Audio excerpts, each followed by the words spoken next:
Então, quero começar orando e vou falar de uma coisa que eu tenho um pouco de afinidade. Para quem não sabe, eu sou jornalista e a gente vai falar de notícia hoje.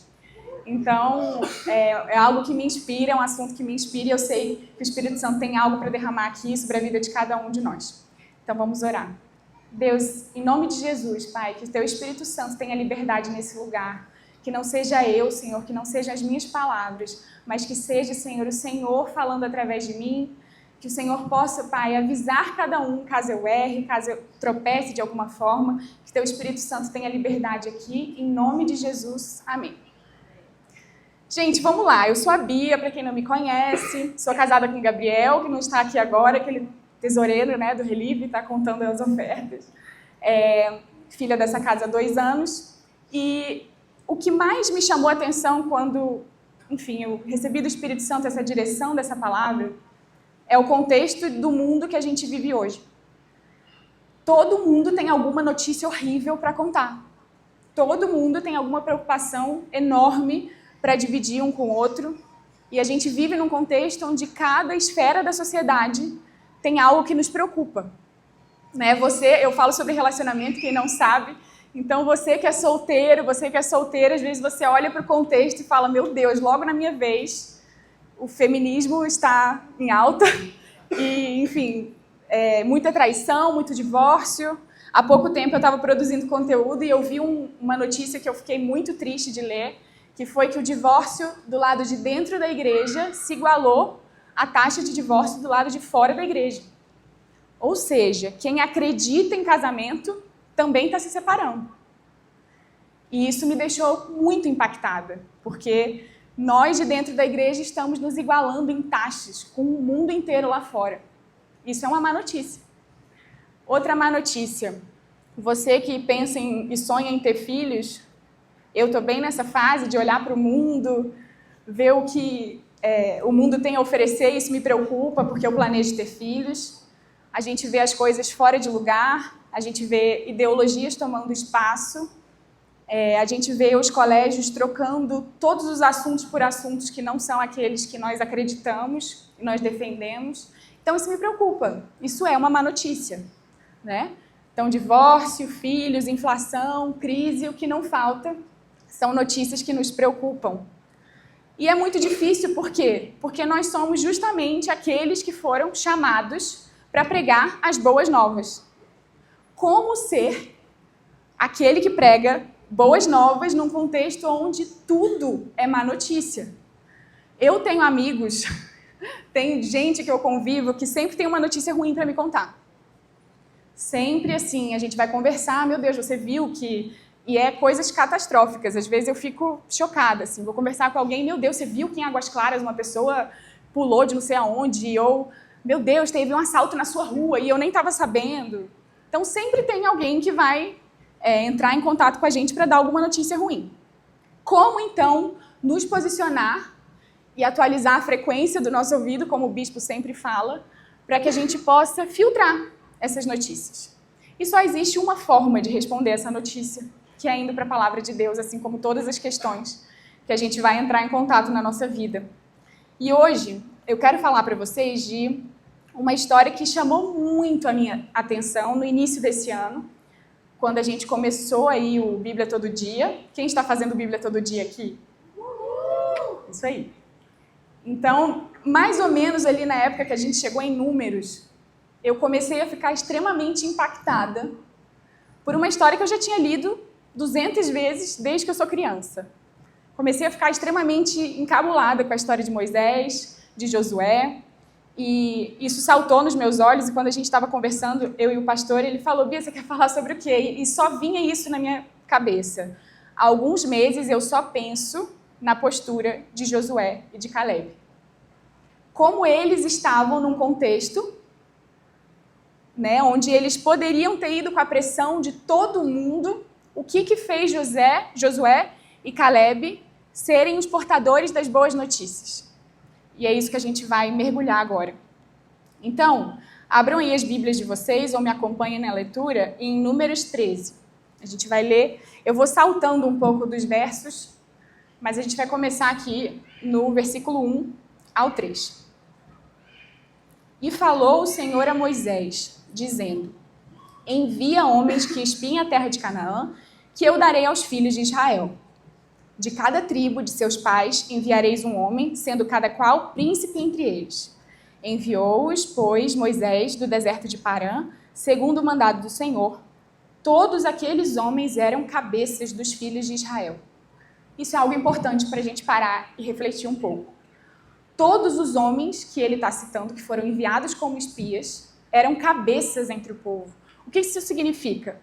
Provavelmente aqueles homens se destacavam entre os demais. Provavelmente eles tinham uma liderança, uma inteligência, uma sabedoria diferente do restante, para eles terem se destacado, para Moisés ter falado: não, vai ser vocês que vão até lá. Isso me saltou os olhos. Não foi qualquer tipo de pessoa que foi escolhido para ser espia. Provavelmente foram pessoas que Moisés pensou: eles vão me dar um bom relatório. Eles vão ser sinceros com aquilo que eles estão olhando. Então, continuando, ao fim de 40 dias, voltaram de espiar a terra. Isso está lá no 25. Vieram a Moisés e Arão e toda a congregação dos filhos de Israel e deram-lhes conta de tudo e mostraram-lhes o fruto da terra. Relataram a Moisés: fomos à terra que nos enviaste, verdadeiramente mana leite e mel. Este é o fruto dela. Eles confirmaram com os próprios olhos uma ideia, uma palavra, uma notícia que eles já ouviam há muitos anos. Eles conseguiram ver e provar que aquilo era verdade. Então, a certeza ali que a gente já tem aqui, Deus não era um Deus que não cumpria sua palavra. Porque eles verdadeiramente viram e provaram com os próprios olhos que aquela promessa que Moisés falava há tanto tempo era verdade, aquela terra realmente existia. Então, primeira parte dessa notícia, desse relatório. Porém, o povo que habita nesta terra é poderoso e as cidades fortificadas e muito grandes.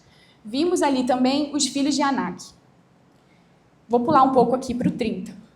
Então, Caleb fez calar o povo perante Moisés e disse: certamente subiremos e a possuiremos em herança, porque seguramente prevaleceremos contra ela.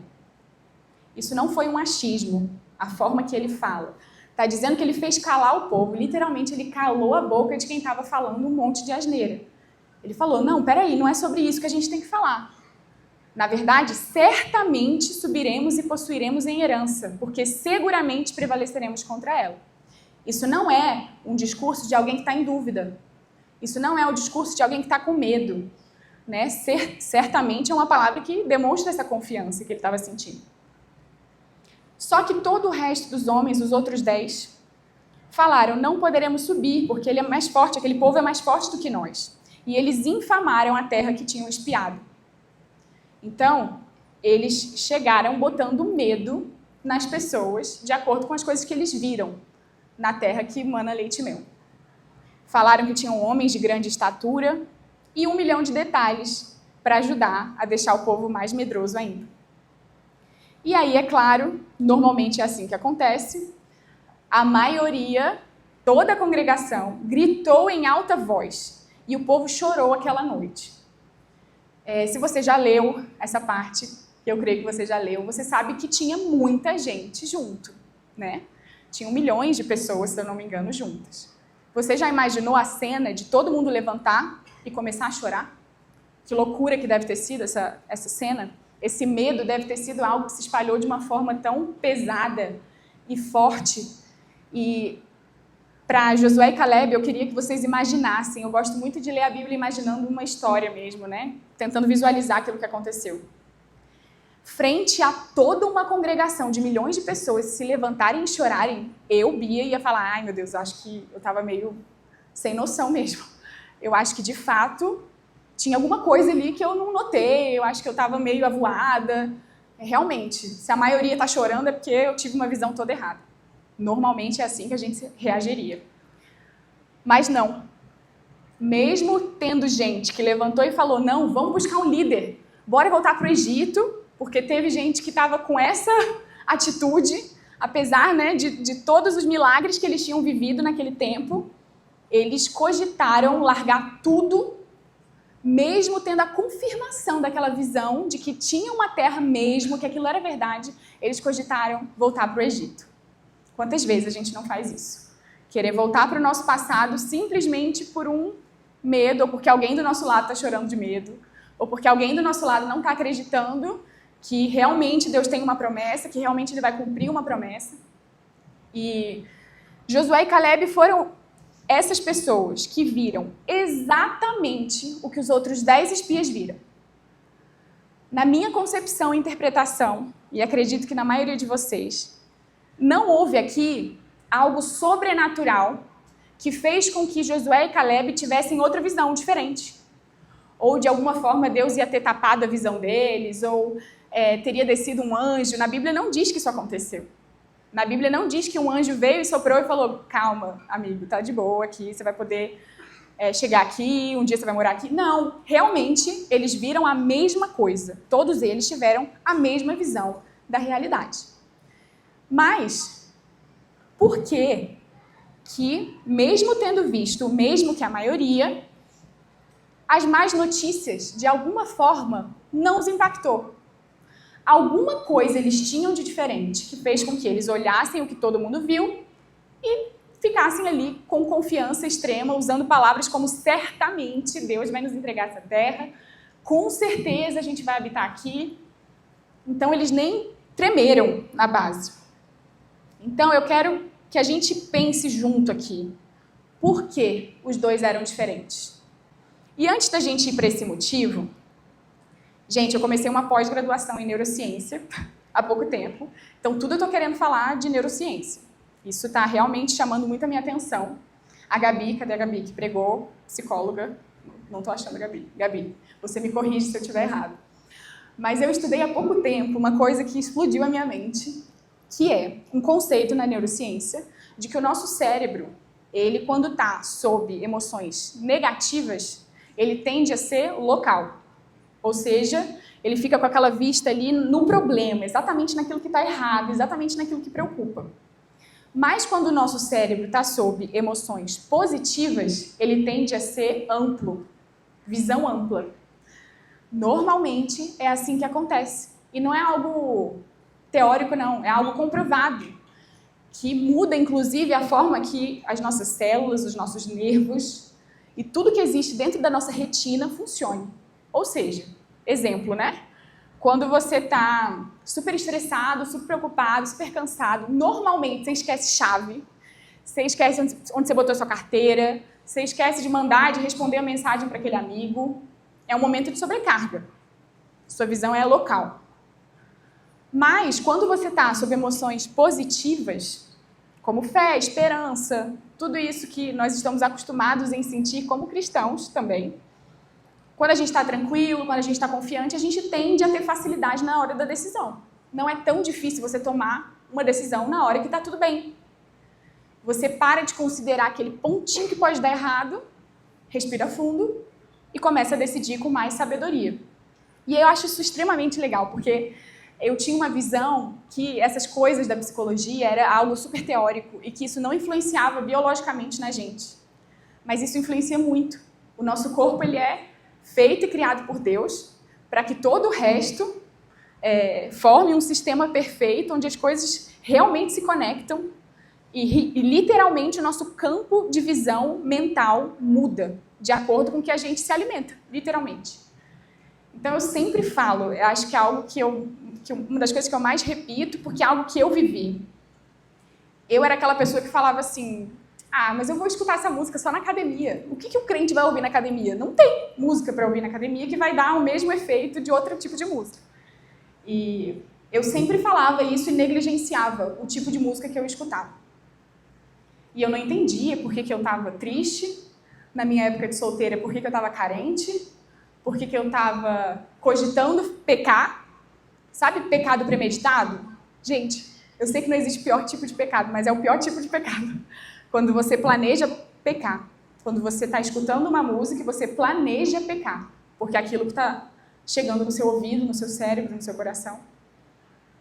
E um dia, quando eu decidi parar de escutar, eu falei: quer saber? Minha mãe sempre me falava: minha filha, isso afeta muito a nossa cabeça, enfim. Eu falei: quer saber? Eu vou testar. Eu vou ficar um mês sem escutar qualquer tipo de música mundana. Eu vou pegar remix dos louvores e eu vou treinar escutando essas músicas. E foi impressionante o que Deus fez na minha vida. E hoje, estudando neurociência, eu entendo que não foi só, claro que em máxima escala, o Espírito Santo na minha vida, mas eu sei que neurologicamente eu estava me sabotando, porque é isso que a gente faz quando a gente escolhe continuar escutando, continuar assistindo aquela série que você sabe que não está te edificando em nada. E enquanto você insistir, as más notícias vão falar mais alto do que as boas notícias na sua vida. Tá bom, Bia, mas o que isso tem a ver, né? Por que você falou dessa questão da visão ampliada, da visão local? Eu quero dizer que era exatamente isso que fazia Josué e Caleb serem diferentes dos outros 10 espias que trouxeram mais notícias. A perspectiva deles não estava ampliada em algo local, em algo pequeno. A perspectiva deles estava ampliada, ou seja, estava ancorada em experiências anteriores que eles tiveram. Eu não sei se vocês lembram o que esse povo já tinha visto até esse período da história. Esse povo já tinha visto, vamos citar aqui algumas coisas. Eles já tinham visto transformação do cajado em serpente, água transformada em sangue, todas as pragas que foram enviadas para libertar eles do Egito, proteção sobrenatural com sangue lá no umbral das portas, mar vermelho aberto, eles literalmente viram o mar se abrindo, os egípcios sendo afogados atrás deles. Não era algo simples, assim, Deus já tinha curado eles de uma doença. Eles já tinham visto isso. Eles já tinham experimentado a coluna de nuvem guiando durante o dia, a coluna de fogo guiando durante a noite, o maná diário descendo do céu, a água brotando da rocha, a vitória milagrosa contra os amalequitas, as roupas não se gastarem e os calçados não se gastarem. Eu não sei o que é isso, você não sabe o que é isso, ninguém aqui sabe o que é isso. Eles sabiam que era andar anos, décadas e décadas e as roupas não serem gastadas. Eu quero viver isso. Porque isso é uma experiência, assim, glória a Deus por todas as outras, mas isso me chamou muita atenção. Porque é algo que me ia beneficiar muito, né? Para o meu marido, principalmente.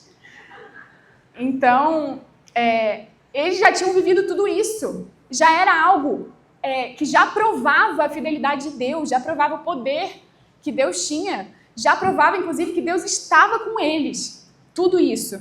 E eu creio que muito mais coisa aconteceu, porque ler é uma coisa, a gente lê que eles fizeram isso, que as roupas não se gastarem, que tinha uma coluna de fogo. Gente, eu não sei o que é uma coluna de fogo. A gente imagina o que é, mas a gente não viu uma coluna de fogo. Então, tudo isso eles já tinham experimentado. Mas tá bom. Todo o povo tinha experimentado também, né? Não foi só Josué e Caleb que estavam vendo todos esses milagres. Então, por que, Bia, que existiu tanta diferença e por que eles conseguiram trazer as boas notícias? Qual foi a diferença deles? E algo que me chama muita atenção e que eu creio que é verdade. Muita gente fala que para a gente viver o sobrenatural, a gente tem que largar a lógica. Que a gente tem que largar a racionalidade. Eu, que me considero muito racional, cresci achando assim. Não, para eu viver as coisas do Espírito, eu tenho que largar a lógica. Isso me deixava um pouco assim, mas por que eu tenho que largar a lógica? As coisas têm que fazer sentido. E na minha visão, Josué e Caleb foram extremamente lógicos. Sabe por que eles foram lógicos?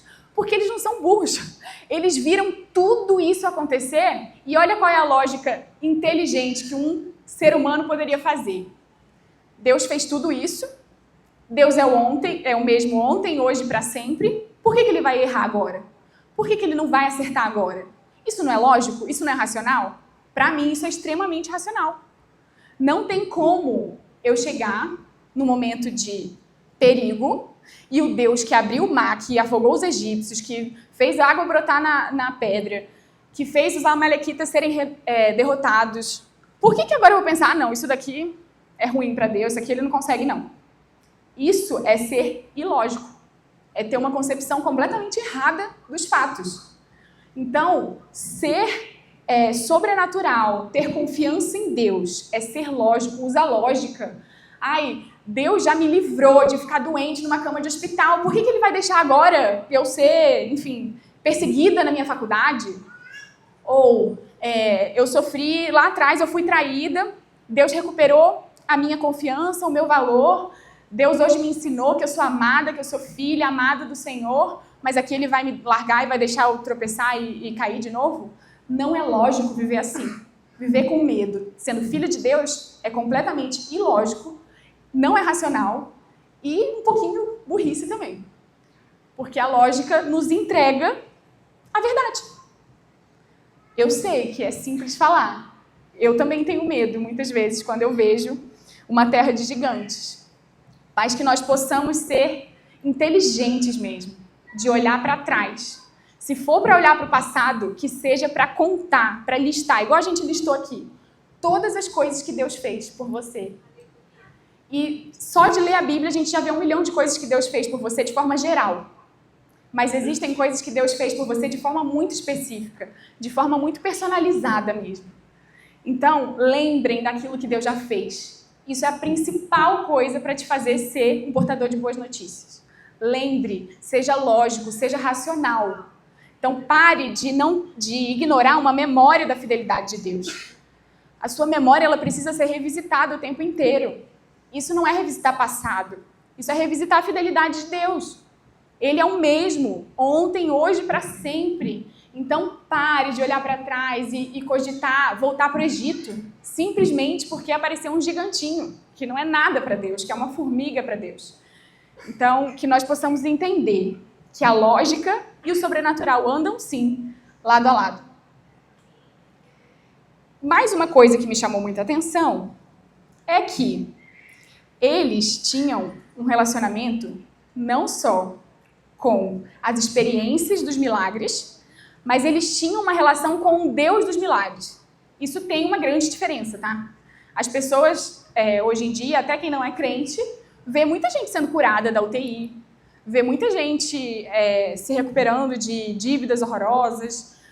Todas essas coisas do sobrenatural, muita gente que não é cristão, que não conhece Jesus, vê também. Muita gente. Mas existe uma diferença entre nós que somos filhos de Deus e essas pessoas. A diferença é que nós temos relacionamento com esse Deus que fez esse milagre. Então existe um abismo de diferença entre a confiança que nós temos o acesso e a confiança que a maioria das pessoas tem o acesso. Lá na palavra de Deus, em Êxodo 33:11, olha só o que diz sobre Josué. Diz que Josué não saía de perto da tenda. Estava dizendo assim, falava o Senhor a Moisés face a face, como qualquer fala a seu amigo. Então voltava Moisés para o arraial, porém o moço Josué, seu servidor, filho de Nun, não se apartava da tenda. Isso significa que ele buscava relacionamento, mesmo que fosse só um pouquinho, mesmo que fosse ele escutando aquilo que Moisés estava conversando com Deus face a face. Porque ele sabia que ele tinha que ter relacionamento com esse Deus que fez todos esses milagres. E não simplesmente contemplar como um mero espectador, porque muitas vezes é assim que a gente se posiciona, como um mero espectador. Você vê sua amiga casando, você vê sua amiga pagando as dívidas, você vê seus amigos evoluindo na vida e você está no mesmo lugar. Porque talvez o seu amigo esteja lá como Josué, na tenda, não saindo de perto da tenda. E talvez você esteja negociando esse momento com Deus, talvez você esteja negociando o princípio, porque não tem como a gente seguir os princípios, ser obediente e Deus não entrar com o sobrenatural dele na nossa vida, em todas as áreas da nossa vida. Então, entendam que isso é princípio, relacionamento com Deus, e não somente olhar os milagres e falar, uau, nossa, que maravilha, eu quero viver isso também. Não, você tem que estar do lado da tenda, dentro da tenda, o tempo inteiro na tenda, todos os dias na tenda, sem negociar o seu tempo com Deus. Esse é o principal. Enquanto você não estiver priorizando o secreto com Deus, nada vai ter o que as boas notícias oferecem para nós, sabe? Essa calma, essa paz, essa segurança, essa verdadeira tranquilidade no meio de uma terra que tinha um monte de gigante. Então, que em nome de Jesus a gente pare de negociar o nosso tempo com Deus, que não exista nada mais importante do que isso. Essa é a virada de chave verdadeira que todos nós precisamos experimentar. E uma coisa que é muito impressionante assim, sobre Josué e sobre Caleb é a compaixão que eles tiveram com aquele povo que se levantou e chorou. Porque eles não simplesmente falaram, ai, que, nossa, nada a ver, eles estão baixando a moral de todo mundo. Eles rasgaram as vestes e choraram. E isso é uma atitude que demanda muita compaixão, que a gente tenha compaixão de quem está do nosso lado. Não basta ser confiante, eu não sinto medo, Deus está na frente, abrindo os caminhos, quebrando as correntes. Isso é maravilhoso, isso é uma confiança que vem dos céus. Mas a gente não pode estar se sentindo dessa forma, olhar para o nosso lado, tá todo mundo morrendo de medo, chorando, e a gente está inabalável. Isso não é normal, isso não é um coração que foi carimbado por Cristo, porque foi isso que Cristo fez conosco. Que isso toque no nosso coração, que o seu amigo que está do seu lado morrendo de medo, que a sua amiga que está sem olhar, conseguir olhar para o futuro, que isso de alguma forma impacte a sua vida ao ponto de você rasgar suas vestes e chorar, e tentar convencer, e tentar argumentar, e levar para o culto, e realmente influenciar a vida dessa pessoa, porque não é a mesma coisa a gente super confiante e o nosso amigo do lado super triste, super medroso. Isso tem que realmente impactar o nosso coração. Então, eles encorajam o povo. Eles não simplesmente rasgam as vestes e choram, mas eles encorajam o povo. E eles falam, eles afirmam, a terra pela qual passamos para espiar é muitíssimo boa. Se o Senhor se agradar de nós, Ele nos fará entrar nela e nos dará a terra que mana leite e mel. Não sejais rebeldes contra o Senhor, não tem mais o povo dessa terra, são pão para nós. Então eles se retiraram e falaram, o Senhor está conosco, não tem mais. E eu quero dizer um pouco também sobre Caleb, né? A gente sabe que Josué foi ali o novo líder, enfim, e eu queria falar um pouco sobre Caleb, porque a pessoa que é honrada por Deus naquele momento é Caleb. Deus fala que Caleb tinha outro espírito, lá no capítulo 14 de Números, verso 24. Ele está dizendo, porém, meu servo Caleb, nele houve outro espírito e perseverou em seguir-me e eu levarei a terra que ele entrou. A sua descendência a possuirá em herança. Quando eu li isso, eu fiquei, por que ele não falou? Mas ele tinha o Espírito Santo, o Espírito Santo pairava sobre ele. Eu fiquei um pouco na dúvida do porquê essa expressão, ele tinha outro espírito. E eu fui procurar entender o que faz uma pessoa ser caracterizada pelo outro espírito. Por que essa pessoa foi diferente do resto? E aqui a gente vê que Caleb teve sua fé inabalável. Ele não se baseou nas atitudes, nas circunstâncias que ele via. Ele não olhou para os gigantes, porque provavelmente aquilo iria, sim, colocar a visão dele de forma local, como eu expliquei para vocês. Ele confiava mais na promessa, mais naquilo que Deus tinha falado, do que nas circunstâncias que ele estava vendo. Isso é ter outro espírito. Ele teve coragem, ele teve visão espiritual, mesmo tendo a visão natural daquilo que ele estava enxergando, daqueles povos, da dificuldade que eles teriam para entrar ali. Ele teve determinação, perseverança, e ele teve obediência radical a Deus. E eu não sei se vocês sabem, mas Caleb significa fiel e ousado. Caleb, fiel e ousado. Então, isso demonstra essa coragem necessária. Eu acredito cada vez mais nesse significado dos nomes. A gente vê isso na Bíblia de forma muito palpável, né? E Josué significa Deus salva. Ele sabia que não era ele que ia se salvar. Ele sabia que realmente ele seria salvo por Deus. O próprio nome dele já afirmava isso. Isso é muito interessante da gente pensar, que a obediência e coragem desses dois homens os levaram para a Terra Prometida, finalmente. Você vai seguir o texto, vai ver que de fato eles chegaram, eles tiveram lá a Batalha de Jericó, todo mundo caiu, todo mundo morreu, eles venceram, eles estavam cada vez mais próximos da Terra Prometida. Eu falo que esse mana leite e mel, cara, já devia ter cheiro de leite, cheiro de mel, porque eles já estavam muito próximos. Já não era uma dúvida de que essa terra existia, por exemplo. Então a confiança devia estar ainda mais alta. As pessoas realmente deviam estar, caramba, a gente chegou até aqui, já estamos aqui do lado da terra, provavelmente dá 15 minutos daqui, mas nem todo mundo está preparado para passar esses 15 minutinhos finais, esse tempinho que falta para chegar na Terra Prometida. A maioria começa a duvidar daquilo que Deus tinha prometido nesses últimos 15 minutinhos finais. E eu quero falar sobre esses últimos minutos, porque eu creio que aqui tem gente que está nos últimos minutos, aquele que está assim, ó, quase para abrir a porta da promessa. Creio mesmo. Todo mundo recebe essa palavra. Esses 15 minutos finais é igual ao fim de Copa do Mundo, que pode mudar tudo, que são os pênaltis, sabe? Cara, quantas vezes eu assisti futebol com meu pai, que tá aqui, e o Fluminense perdia nos últimos pênaltis, ou ganhava nos últimos momentos. Então pode mudar tudo mesmo. E eu quero que você se visualize agora nesse momento, nesses últimos minutos que vocês estão aqui na porta da promessa. Tem uma frase do Chris Vallotton que eu aprendi quando eu cheguei aqui na igreja, que eu falo essa frase muitas vezes na minha vida, que cães destruidores nos esperam na porta do nosso destino. E toda hora que eu vejo assim, meu Deus, eu tô chegando perto, aí vem uma coisa para me desanimar, eu falo, cães destruidores na porta do meu destino. Só que assim, normalmente esses cães destruidores, a gente imagina algo horrendo, a gente imagina Satanás mesmo, assim, enviando todos os demônios dele. Só que não é assim, infelizmente. Às vezes o cão destruidor, meninas, está super lindinho, legal e com as palavras mais certas do mundo. Às vezes os cães destruidores estão fantasiados de uma amizade que, caramba, ele me ajuda muito. Nossa, esse amigo eu não posso ficar sem ele. Ou às vezes esses cães destruidores estão fantasiados de algo muito bom. Você olha e fala, meu Deus, finalmente a minha promessa chegou. E na verdade é um cão destruidor, esperando na porta do seu destino. Aí você vai perder o que não é cão destruidor, porque você caiu no latido errado.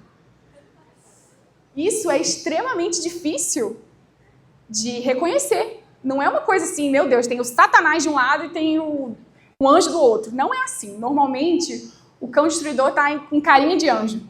E isso faz com que a gente, muitas vezes, tropece na porta, nos últimos 15 minutos, que era para você dar a largada final. Por que eu quero falar sobre isso? Porque essas portas que a gente acha que já são as portas abertas, elas fecham as portas para o nosso destino. E aí essa coisa que não é visivelmente perigosa acaba com tudo. Põe em xeque toda a jornada. Gente, pensa que foi uma jornada, não foi os 3 meses que você está esperando, sabe? Não foi os 6 meses que você está orando todos os dias de madrugada. Foram 40 anos. Então existia ali quase, assim, já tinha até razão para todo mundo desanimado no quesito tempo. Né? 40 anos. Eu repreendo 40 anos na vida aqui de todo mundo. Então, frequentemente, esses cães destruidores, eles vão vir como prudência. Tipo, não está na hora ainda de eu fazer isso daqui, eu vou esperar primeiro eu terminar a Academia das Nações, para depois eu derramar uma palavra sobre uma amiga, eu vou esperar primeiro eu me formar na faculdade, para eu fazer tal coisa. Normalmente vem fantasiado de prudência. Nossa, você está sendo sábia, realmente, espera mais um pouquinho. Ou normalmente vem de uma forma confortável. Tipo, não, isso aqui com certeza está certo. Nossa, Deus está me abençoando com certeza. Estou prosperando em todas as áreas. Normalmente é prudência e conforto que confundem a nossa mente. E aí, sabe o que é triste? Porque a gente se contenta com aquilo que é bom o suficiente e deixa de viver o maravilhoso, aquilo que Deus realmente tem para nós. Então, gente, o maior perigo nem sempre é um inimigo claro. Normalmente ele vem como conforto e aí ele diminui os padrões da nossa promessa. Pensa agora naquela promessa que Deus te deu. Será que você não está diminuindo o padrão da promessa? Deus me prometeu X e eu vou ficar aqui com mais ou menos. Porque isso aqui já está muito bom, com certeza é de Deus, já está ótimo. Ah, mas não te deram uma palavra falando que ia ser assim? Não, mas está ótimo assim já. Ele já é crente. Ou esse emprego já é bom o suficiente, o salário já é muito bom. E não foi a promessa que Deus te deu. Eu vou dar um exemplo que segue essa história. Quando o povo estava chegando perto da Terra Prometida, mesmo, 2 tribos, de Ruben e Gade, chegaram e falaram assim, Moisés, tá muito bom aqui já pra gente, a gente vai cultivar tudo aqui nosso, a terra já é top, o solo já é muito bom, aqui a gente vai ser próspero e tá ótimo pra gente, isso daqui já tá, nossa, já tá muito acima das minhas expectativas, eu achava que ia ser uma coisa que já tá ótimo, e eles foram e pediram pra Moisés, por favor, deixa a gente ficar com essa terra. E Moisés, indignado mesmo, Vocês vão largar a gente agora, que está chegando perto, vocês vão deixar a gente lutar sozinho, agora que está chegando perto mesmo. Moisés, do jeito que ele era doce, deve ter, né, sido bem incisivo nessa indignação.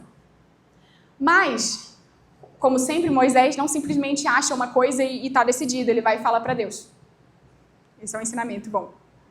Muitas vezes a gente acha que uma pessoa é assim, assado, acha que ela está errada, e você vai para Deus e Deus fala que está tudo bem, que está certo ser assim. E aí Deus fala para Moisés, deixa eles ficarem com a terra.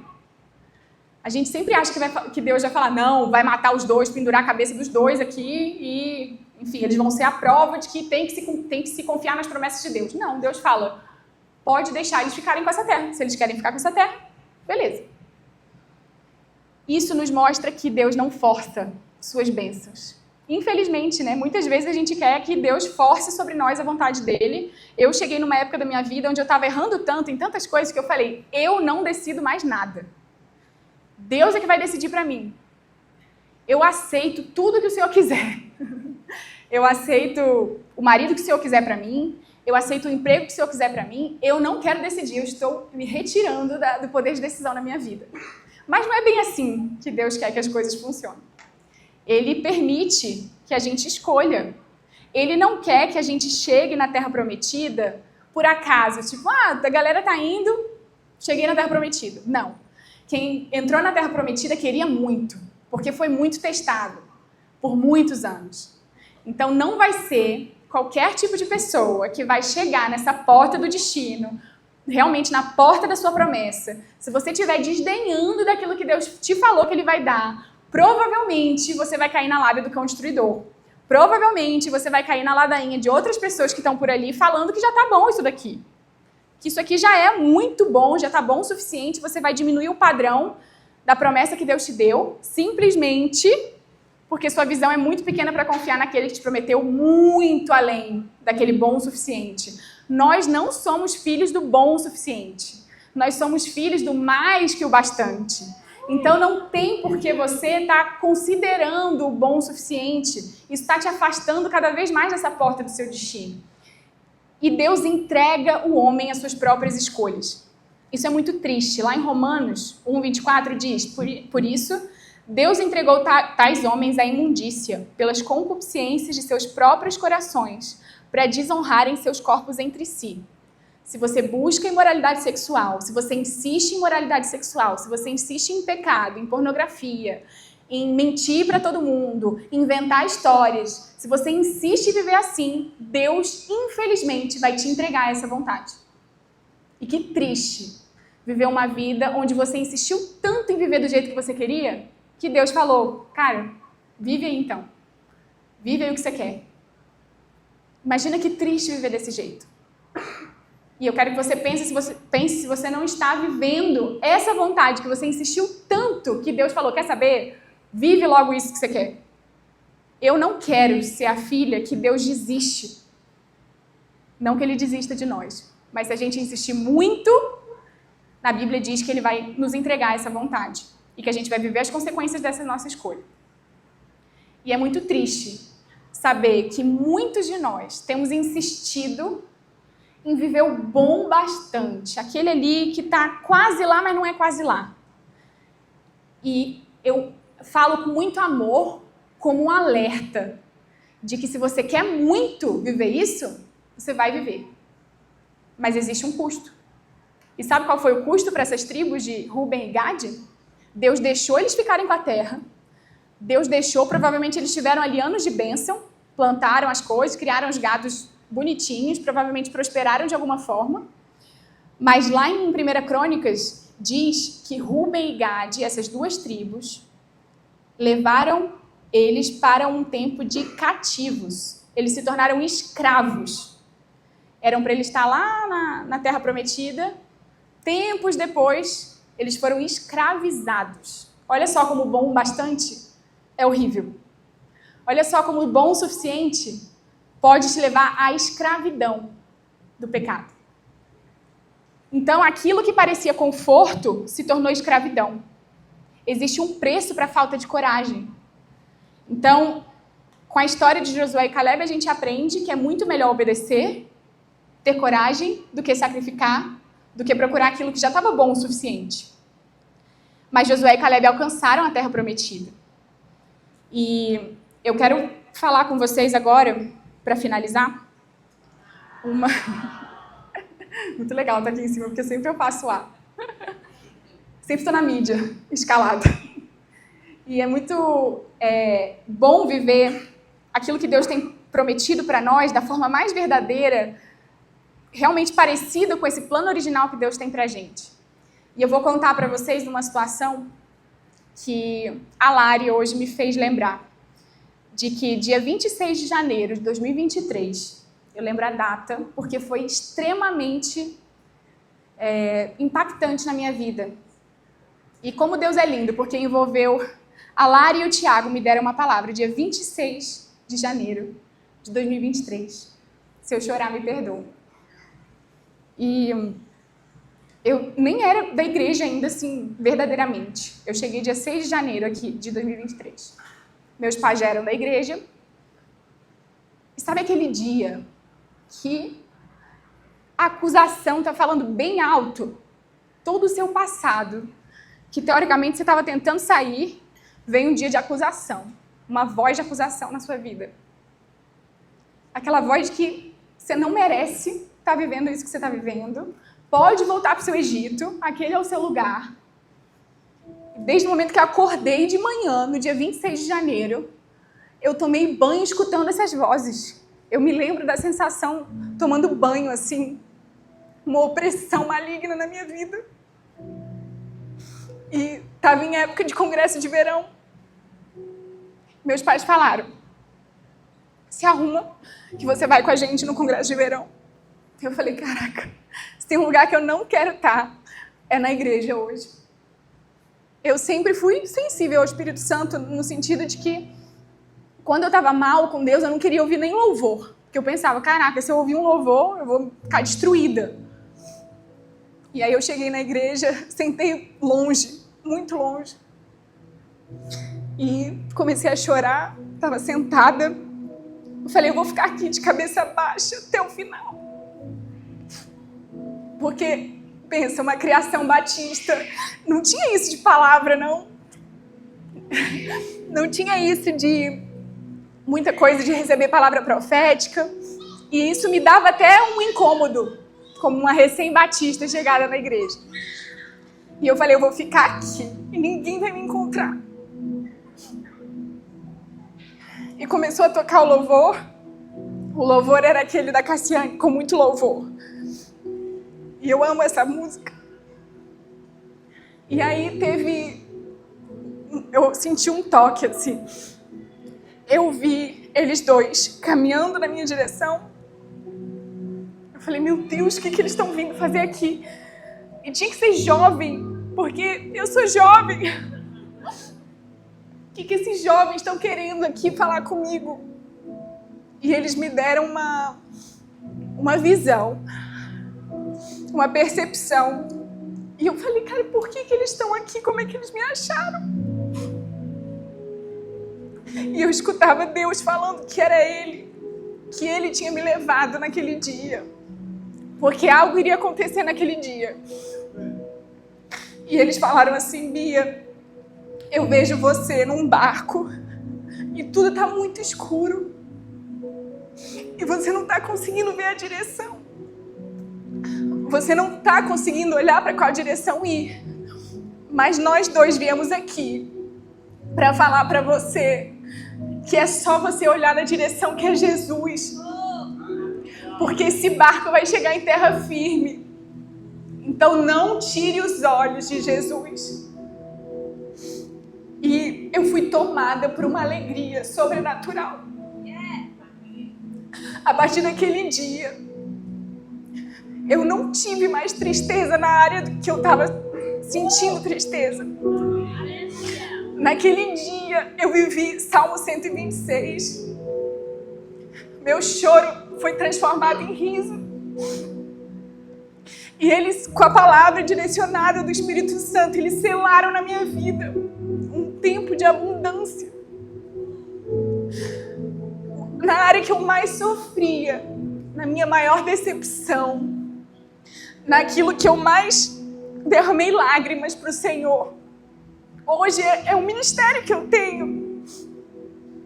E a partir desse dia, eu segui essa orientação, sem entender direito o que eu estava fazendo.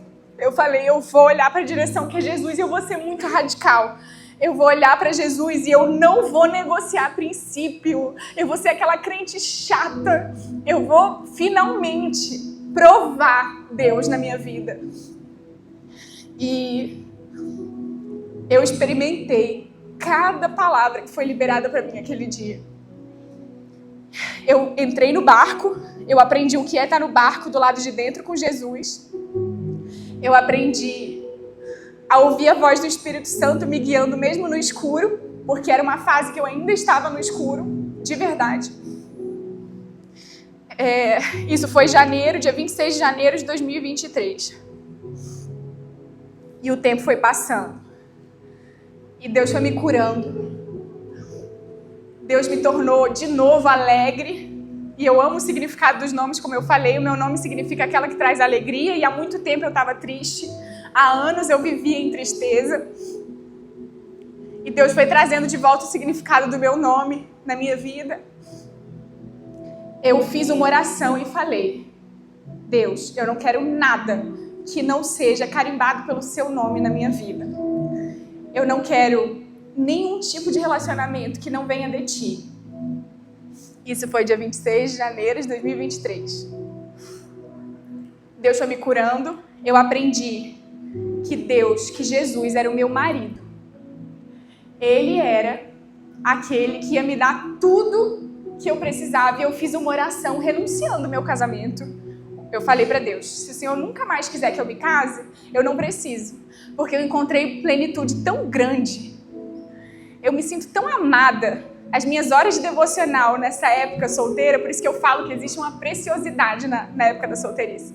Não tinha limite. Eu acordava de madrugada e eu ficava horas orando. E a presença de Deus no meu quarto. Eu tinha tudo que eu precisava. Tudo. E quando eu tinha tudo que eu precisava, quando eu encontrei a plenitude verdadeira no Senhor, Ele me apresentou o Gabriel. Em abril de 2023. E foi algo que foi muito legal, porque eu olhava para o Gabriel como um presente de Deus, mas o meu testemunho já tinha acabado antes dele. Porque antes eu já tinha encontrado a plenitude verdadeira no Senhor. É Ele que nos dá a verdadeira paz e confiança. Então, mulher, homem, você não precisa viver em agonia. Você não precisa escutar essas vozes que não param no seu ouvido o tempo todo. Você não precisa ficar escutando a voz do cão destruidor na sua vida. E hoje, quando eu cheguei aqui um pouco antes... Obrigada. Quando eu cheguei aqui, um pouco antes de subir aqui, a Lari me deu uma palavra que completou essa palavra lá no dia 26 de janeiro. Sendo que todas as vezes que eu falava com a Lari, ela nem lembrava, né, Lari? Acho que o Thiago também. Ele falou, Bia, eu não lembro dessa palavra. Mas foi tão marcante para mim. E aí ela falou, hoje, Deus está te mandando sair do barco e andar nas águas. E foi uma visão completa.